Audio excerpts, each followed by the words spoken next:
All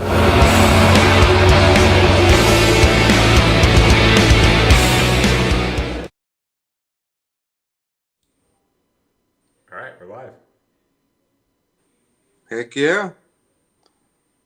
I want to see us go live on here. Just waiting.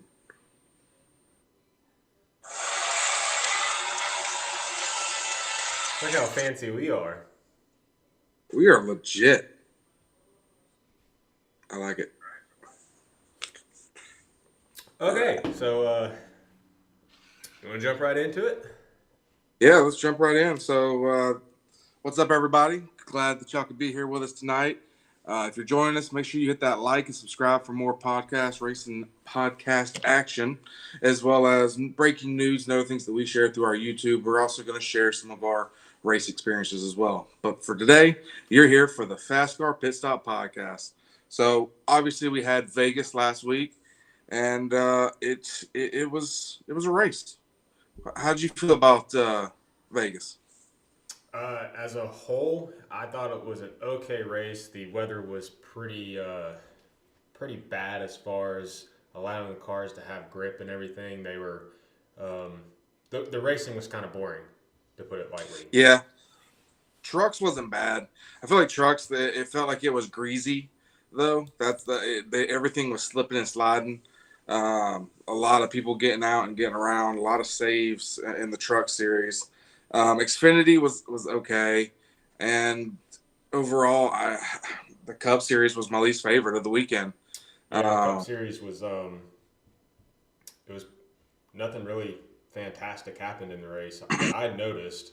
Um, mm-mm. I mean, there was a couple little instances of some decent racing on restarts after stage breaks and whatnot, but as far as like those long green flag runs, there was not much passing. There was not much competition. No, not at all. I mean, they got three wide, and then whoever was in front, they just keep getting further and further. The air was more and more.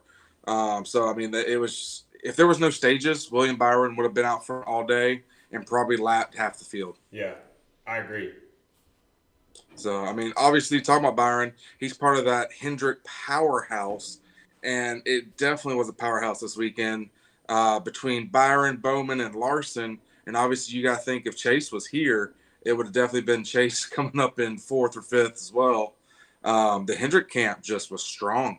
I feel like had Chase not broken his leg literally in a snowboarding accident, that if he was in that race, we could have had another repeat from Dover in 2021 when it was 1, 2, 3, 4 of Hendrick Motorsports. Those cars, as soon as they hit the track in practice, they were the fastest. I know they weren't exactly the fastest during qualifying. Byron obviously got second place in qualifying, but as far as speed wise, the Hendrick cars were unmatched. I thought it was pretty ironic. Joey Logano had talked about in the pre-race that watch out for the Mustangs; they're going to be fast, even though the Hendrick cars are probably going to be there. And Fords were a no-show. I think he spilt some salt whenever he was going to say that, and the bad luck outweighed everything that he said because Ford was the worst car on the track. They were just the green flag wove, and it was like a magnet was in the back of the field because they all went back there. Yeah, yeah, for sure. I mean, you got to think Logano. How many people had Logano in their picks? How many I people do you did. think I did. picked him? Yeah, I really thought Joey was going to be there. same. And then all of a sudden he has to end up leaving the race because he hit off a car and then hit the wall. And looking at it, I was like, okay, he's fine. He'll be able to keep going. Nope, my fantasy is jacked up. Yeah, mine was struggling there. If it wasn't for Christopher Bell making, I don't know where he came from on that last green white checker, but if it wasn't for Bell making a little run there at the end, I would have been completely screwed in my fantasy picks. Yeah, I mean, I didn't end up faring too well, but Bell did really well. I didn't have Bell. I had Kyle Busch, who I thought was going to be something in this one. I mean, we've heard Denny talk about how in the air chamber when they were doing the resistance testing, the Chevy is the most aerodynamic out of all three cars. And so whenever you see these fast tracks, you're talking about, hey, they're going to stay out front. Kyle Busch didn't. I don't know what was going on with that car. It just he's been prepared to race every single week and leading up front near by the end at least. And this one for some reason it just did not go well for him. Yeah, it was. Kyle Busch was not a show in this race. Joseph says in the chat that the Penske cars forgot to take the parachutes off for the race. It definitely seems like that's what had happened. They got Andy to tune it. That's what the problem was. That was all me, man. Yeah. I should have left Joey a little more extra horsepower though, since he was in my fantasy picks. Yeah, you messed up that one. Remember, we got to make sure we find NASCAR script that Chase was talking about in his tweet. And obviously, they didn't take his edit that he submitted for the season with him being out with a snowboard accident. But if we find that script, we can write some stuff down in there. Yeah. So speaking about Chase, of course he broke his leg. I think they said it was his left leg, so that would be his clutch foot and everything. Left tibia. Yeah, something like that. He had surgery Friday night, that same night that it happened. 3 hours. And what's that? 3 hours long. Yeah, 3 hour long surgery. Everything went great. Who knows exactly what they did? I don't know if it was, they put a plate in there or whatever it was. Kyle Busch was in the press room prior to the race had started and said that if Chase needed to reach out as far as, the healing processes and everything since Kyle had gone through it, pretty much the same thing, although I think he broke both legs, that, Chase can reach out to him. So I even heard that Chase was at home with Rick watching the race Sunday. So I bet that was a little fun party that they had. Yeah, I mean, obviously there's been a lot said about it. A lot of people are like, hey, they shouldn't be doing this when it's race season. They shouldn't. These guys gotta live a life. How could they allow it? And I think Denny did it really well on his podcast that was today. That he was like, there's people out there saying, hell, well, you can get injured walking down the street. Like, those people need to be quiet because when you're doing any kind of outdoor activity, especially when you're into like snowboarding and skiing and all that, it's dangerous stuff. If you've ever done it before, you know how fast that can change. Yeah.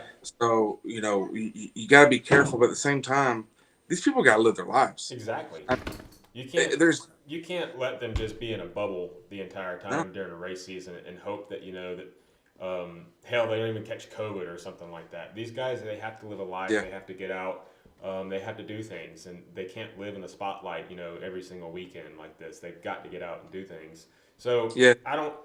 If there's anybody out there talking trash that Chase shouldn't have been doing it, I mean, take a look in the mirror. These guys, they're putting a show on for us. God forbid they go out and do something fun with their lives, in between time. Well, yeah, and I like to bring it back. I was telling someone earlier about it. It's like, imagine that you go to dinner after you get off work. Is it dangerous? There's a percentage you get in a crash. This is no different than his normal routine that he would have been doing and getting injured. Same as if you were driving to a restaurant before you go home after work.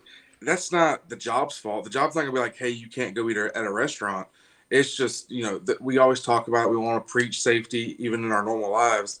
And this just was a freak accident, I'm sure. I mean, obviously they're not talking much about it, but I'm sure it's actually a freak accident at least. Yeah, shit happens. Yeah, 100%. So, anyways, Chase obviously broke his leg, so he was going to be out. They announced it, Friday during practice, I think it was. And qualifying for the Xfinity race. It was there. So, they announced that Josh Berry was going to be in the car. Obviously, Hendrick knew what was going on because Josh had already known going into qualifying for the Xfinity race that he was going to be in the car. So, Josh filled in for him.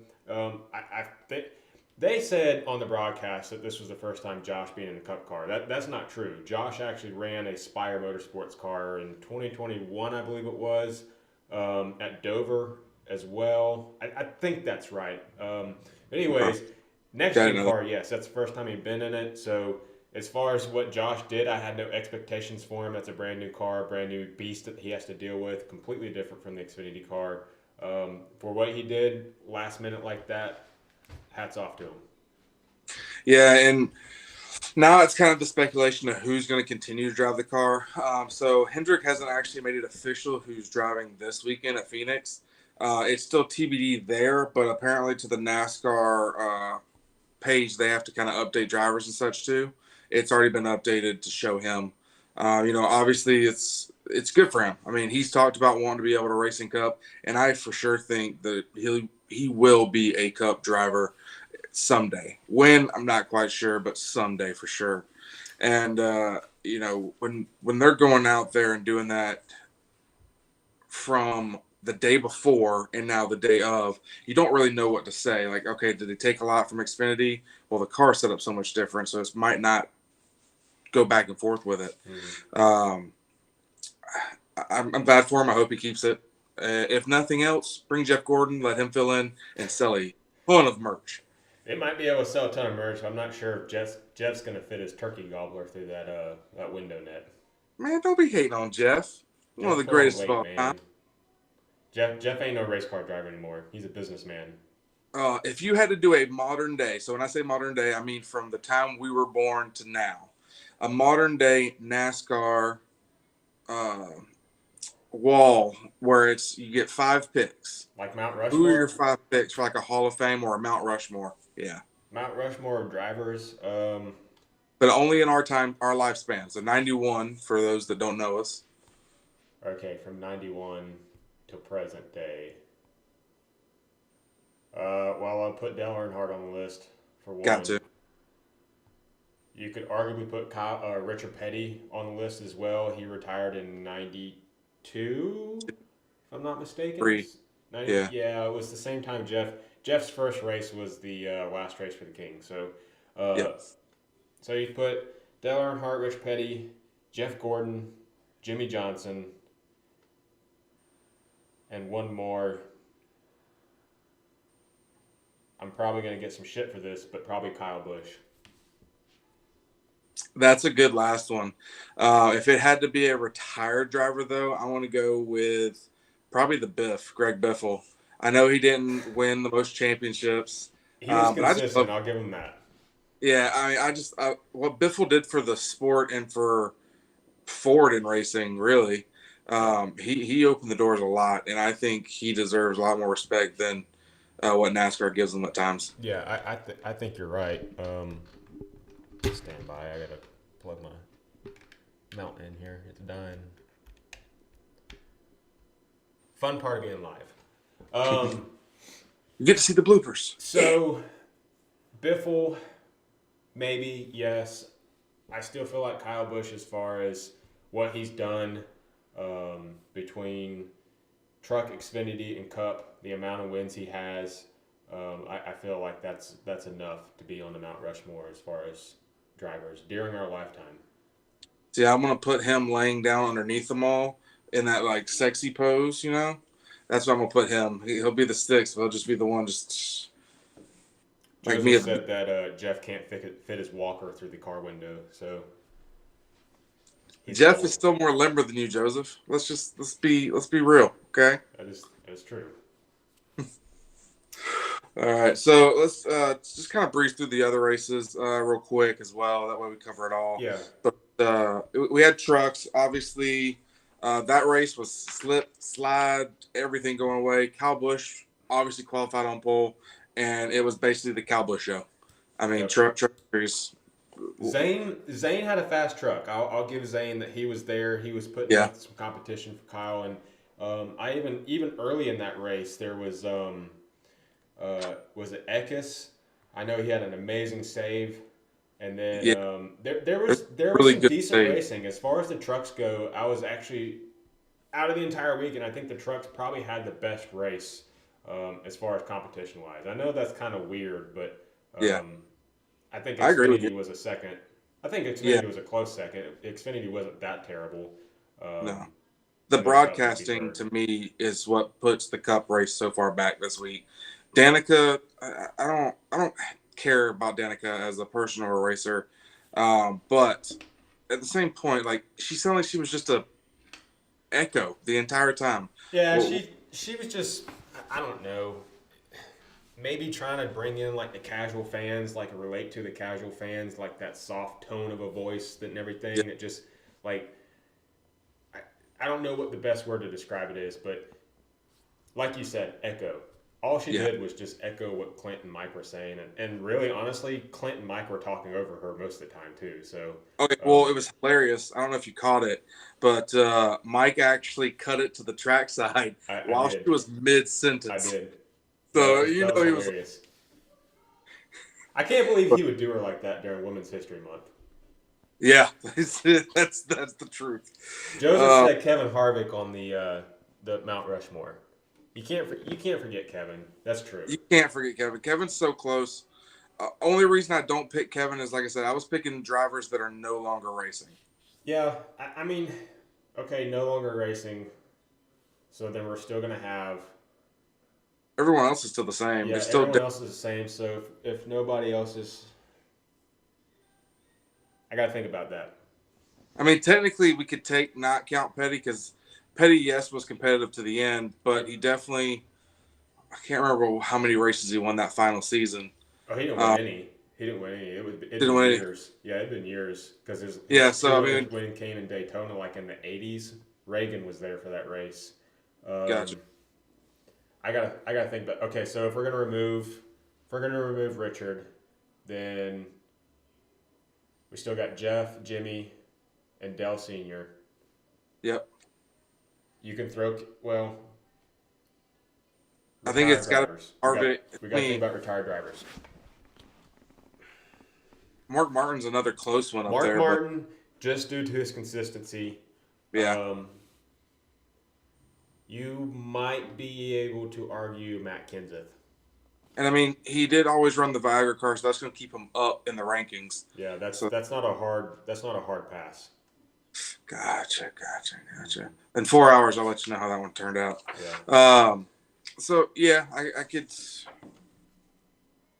We might have to hit that at the end of the podcast before we head off. Yeah, don't get too erect thinking about that. But I did want to bring up Wreck-It Deegan was back at it again. 2 races in and 2 races not finished. She has 8 people in front of her in points right now that have only raced 1 race. Yep. And then her 3 teammates are in top 5 in points. So that's not a good look. Well, 2nd, 4th, 5th. Yep, that's not a good look. That's not a good start to the season. I know she knows it's not a good start to the season, but to have 3 of your teammates top 5 in points and you're in the basement of the points with 2 races in, that's not good. Yeah, I mean, it makes you wonder, like, what's next year going to look like. I don't know how long the deal was for her to sign with ThorSport. But I really think she needs to go next year into Xfinity no matter what happens. Exactly. She seemed to race better there last year when she dabbled in it. She's said it multiple times, and I know this is not me defending her. This is just the fact of the matter. The Truck Series is so closely competitive as far as engine-wise. You know, they're all spec engines. So with everybody running the same engine, the competition's already closer than what it should be, you know, in Xfinity or whatever. And then a lot of the guys in the Truck Series, they don't have any respect to start with. So, you know, she's going to get run over. She's, you know, a bunch of young kids with daddy's money basically has, you know, put them in the Truck Series. So, with that being said, I honestly think you're right. She needs to make the next move to Xfinity. She needs to get a sponsor to help her to move to Xfinity. And give her a year or 2 in Xfinity just to get used to an actual true racing series. Because as much as the Truck Series is entertaining from time to time, it's a bot series. You have guys that are just, you know, daddy's money or you know, they kind of luck into being into the series. Yeah. Or you have at the same time, you know, a lot of underfunded guys being in there just trying to make a name for themselves. So yeah. If you get in the Xfinity Series, you're going to have a lot more competition, but you're going to learn a lot more too. You're going to get a lot more respect. Yeah, and I mean, the cars are different. That's the biggest thing there. The cars are different. You get to see the race car driver. Obviously, we've seen a lot of dominations out there this year so far and last year with Junior Motorsports last year. Right now, the dominator is Austin Hill. Yeah, I think you could go as far as say the dominator in NASCAR right now is Richard Childress. Between his Xfinity Richard Childress is back. CR is back. They are back for sure. And now, what's funny is nobody's going to want to fight Austin Hill to get him to say otherwise. No. Austin's a Georgia boy. He'll beat your butt. Yeah. There's a reason why 2 drivers have openly said, I ain't swinging. Yeah. But, so yeah, obviously he won stage 2 and he also won the final end of the race. Overall, it was a good race, but not a great race. So far out of the season, I'd probably give this track a solid D. I would say it's the worst race of the season so far. Yeah. Even the clash was better in my mind with guys running over each other. There was not much competition as far as this No. weekend race wise, and I don't know if that's because of the weather, the colder temperatures, the massive winds that were coming through, causing tailwinds and headwinds and everything. I don't know if the weather played a lot into it, or if it's just this car. But I mean, you could argue that the Xfinity race wasn't as great as what Xfinity races put on. So Yeah. the track is aging; it's getting better. Personally, we can say it till we're blue in the face. They need more horsepower. NASCAR's not going to give them more horsepower, but who knows? Who knows what the fall race when it's in the playoffs, how it's going to turn out. Hopefully, it's a better show. Hopefully, it's a better shot. I mean, obviously, we're wishing on a prayer that we wish on every year. I feel like, and I think Las Vegas can get better. Obviously, it does need to age in. The asphalt needs to get worn out a little bit at least, and then we can get back to some real racing there. It's just right now, all three series, it's not a cream of the crop. Yeah, It's not it's not a Texas. no, it's. But it's I would watch Las Vegas over Texas any day of the week. every day, every day. As far as the competition wise, I think it's a package issue more than anything, and it could have been weather. I mean, last year's Las Vegas race wasn't as bad. Joe Gibbs put on a clinic last year. Of course, it's so strange how this year's race and last year's race both fell with a green white checkered. To mix it all up. So. Um, Yeah, I think we got to talk about that a little bit. Yeah, let's That dive caught into that because I personally feel like that caution with Almirola was scripted. NASCAR really. knew. So I, I was watching it and I was like, "There's no way," because he blows a tire. Looks like hits the wall, but brings it down. Doesn't hit anybody. Doesn't cause any dramatic thing on the track, and then comes down to the lowest lane and he's out of the way. How But about that throws Allmendinger crashing on the last lap after the green white checkered, actually hitting the wall, yeah, and no caution there? So what's yeah, that about? yeah. I mean, you say this one's a caution, and it looks like a baby tap to the wall. Yeah, And then the other one where there's actual a multi car. I can't remember who was involved in it with them, but they hit the wall. I mean, like that one's an actual wreck, yeah, and we're just fine with it. That's cool. yeah. I mean, NASCAR Larson. definitely they had to make a script or flip the script as far as they knew this race was not turning out like they wanted to. Yeah, Larson was walking away with it. They felt like they had to um, make up for some mediocre racing, honestly, yeah, and I feel like they threw that caution because it was a perfect opportunity for them to. I mean, Almirola was in turn three when that happened. He could have yeah. easily let the field go by and then gotten on the pit road. No caution necessary. But No, hey, no, I will say I, this too. Obviously, I was listening to Larson's radio when that had happened, and yeah, after the race, Cliff had pumped him up. Said that's just the way it goes sometimes, and Kyle instantly said, "I know that's just NASCAR racing." What is he yeah, getting at? That yeah. always that always seems to be the case in NASCAR. That Yeah, whenever NASCAR smells anything possible for a caution to cause a stack up of a green white checkered or something, they're gonna take it. yeah. You sneeze one time too hard and they hear it. It's Yeah, caution. yeah, It's just it's going to caution, and obviously they're trying to bring more people in. They're trying to bring in the drama. I get it, but the drama didn't need to be Kyle being costed. Now I will say the number one and number two car that were on that track yesterday still won. yeah. Now the order that it's in, we can go back. Well, that's debatable because obviously Byron had the faster car. Larson said All Byron day. had the faster car. Byron Yep. won both stages. Yep. The only We- reason that Kyle had ended up with the lead was because of that green flag pit or the caution that had come out with like 40 laps to go or something.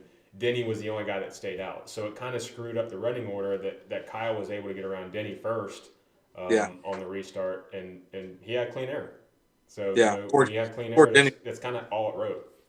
Yeah. Poor Denny. He went from restarting right there to outside the top 10. Yep. That's a restart for you. Yeah, I haven't listened to his podcast. He explained what had happened, and I'm curious about that. So I have to listen that on to my drive into work tomorrow morning.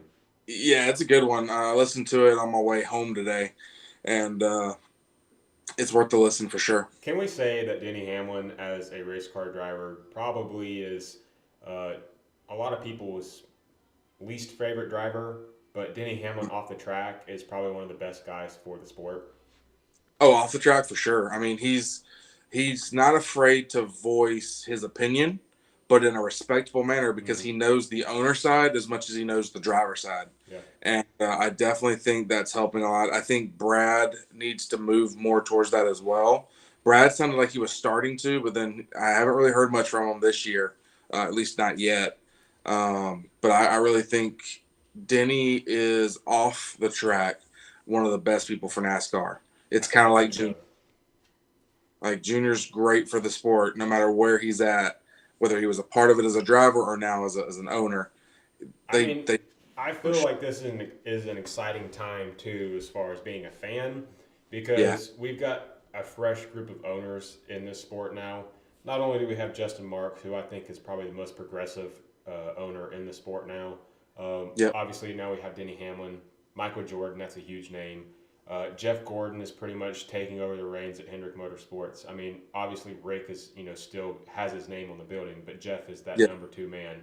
Um, yep. Jimmy Johnson coming to Legacy, and Brad Keselowski with RFK. We've got and Tony Stewart. Don't forget about Tony Stewart. I feel like we've got a lot of good young owners in the sport now that are going to help carry the sport and see it, guide it to its next 25 years. Let's get this thing to 100 years. Yeah, I mean, you got to think what they're doing right now is kind of like what happened back in the day. It's just our turn to see it. Johnson's coming back, being a part, Yeah. and Petty is kind of, he was saying he was moving out of that, whether by choice or by otherwise. But we're seeing these guys that we grew up idling. Now they're part of the leading the charge. Yeah. So it's very exciting because obviously I loved Jeff whenever he was racing. Then I became a Jimmy fan after that. And so this time, I chose Chase because I knew he wasn't going to retire for at least a while because I was tired of picking new drivers. But it's those guys are awesome, Yeah. and now they're team owners and they're influencing Yeah. what we're seeing on the track. Yeah. And hopefully Dale Jr. becomes a cup owner too at some time. So I mean, He's got, he's got to. he's, And if that's the case, talk about a superstar list of drivers that are now owners. yeah.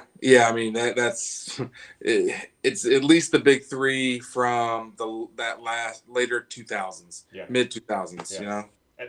To me, the future's bright in the sport. I mean, I know there's going to be a lot of growth and some painful growth, honestly, with rumors of some type of hybrid systems coming in the future. I mean, that's inevitable. There's no way around it. There's going to be some type of hybrid system in the sport in the future. Yeah. But even with what is going to be some backlash from a lot of the older generation fans, the sport is still in good hands. I feel like we're going to continue to grow, and it's going to be a great sport for another 25 years, and hopefully longer than that. Yeah, I mean, as long as we continue to advance, we can't. Each year cannot be a status quo. Something has to change each year to better the sport and make it to the next step. Mm-hmm. And as long as we do that, I think we got a bright history. There's a lot of young fans getting out there, and then obviously, the reason why we do this is to try to bring more fans in that are on the technical side or just happen to be watching TikTok one day. Yeah. So it's the sport's in a great spot. It's going to continue to get better, and I can't wait to see what it does. Yeah, I can't either. So let's finish her up with some picks. All right. Let's see who we got going on here for picks this week. We're going to be at Phoenix. Let's see. We'll pull up some information here. I'm going off blind. I think trucks are racing Phoenix, right?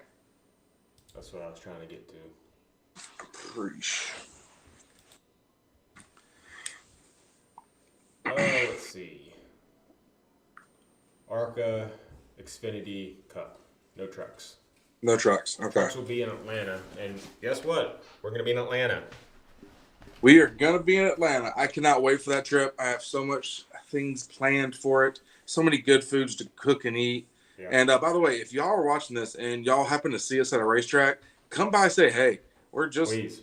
two dudes. Like, I mean, literally, just come knock on the bus. Obviously, just knock and we'll come to the door if we're there. If we're not, you can leave a note or come back later. We're going to be there. We go there every night. Obviously, you have to sleep there. So come out and see us. But all right, so let's do Xfinity first. I'm going Allgaier. What's that? I'm going Allgaier. Damn. Took my pick. Yeah, it was Noah. If Noah was racing right now, it's Allgaier just because he was that always second to Noah on that track, at least to me. I'm not gonna let you lock in because I'm gonna look at the entry list to see who is gonna be in it.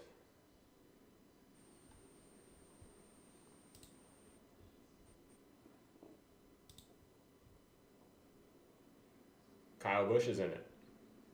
Kyle Busch is in it. Yep. Okay, I feel like I gotta take. Like anytime Kyle Busch races, I feel like I gotta take him out if it's not Cup car because truck racing and Xfinity is really not fair. Truck especially. Well, Obviously, it was. let's give Kyle a benefit of the doubt too. He's in a Colleague car. Colleague is not a Gibbs car. Oh, he's in the 16. He's in the 10. 10. The La Golf car. Yeah, so he probably won't And have I as know good it's of a LA day. Golf. Please, people, don't fuck with me. I'm not really seeing anybody else. I think I'm going with Allgaier. If not Allgaier, Nemechek. Yeah, Reddick's not even racing this weekend. It's going to be Kaz Gralla in the 26. All right, so if you got Allgaier, I'm going to go with Sam Mayer. I think Sam Mayer is going to get his first career win. I thought it was going to be this week, honestly, at Vegas. But, yeah, that's a good choice. I agree with you there. So, Cup. Who you got for Cup? Let's see what you got first this time. Oh. I don't even know where to start because I would like to say a Ford is going to win it and possibly they can still win it. I don't know what our short track package is going to entail at Phoenix. I know there was a test in January. I got to think about this. I want to pick a Ford. You want to pick a Ford? Okay. So I'm picking Harvick. I'm just gonna go ahead and say it now before you can pick it. Who? Harvick? Harvick. That's who I was kind of thinking of here. That's like, I'm gonna go ahead and pick him for it time. But I also want to go ahead and say I think this is gonna be a great race for Noah.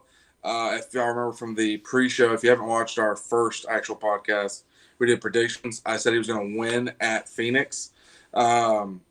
I think he's got a top 5 car. I don't think it's the time for him to win yet, but I think he's gonna have a top 5 car.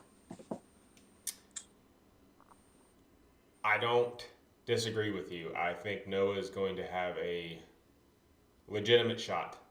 Maybe not at a win, and maybe not a top 5, but I think he'll play with the top 10. I think Noah has some good experience at Phoenix. He knows how to get around there.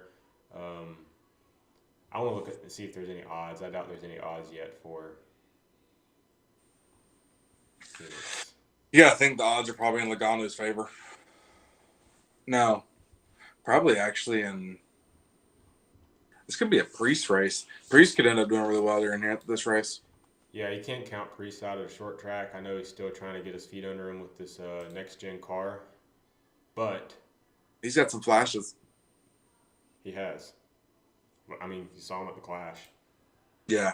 I'm not seeing any odds yet, so just from my gut, I'm gonna go with a Ford. I'm gonna throw Logano in there.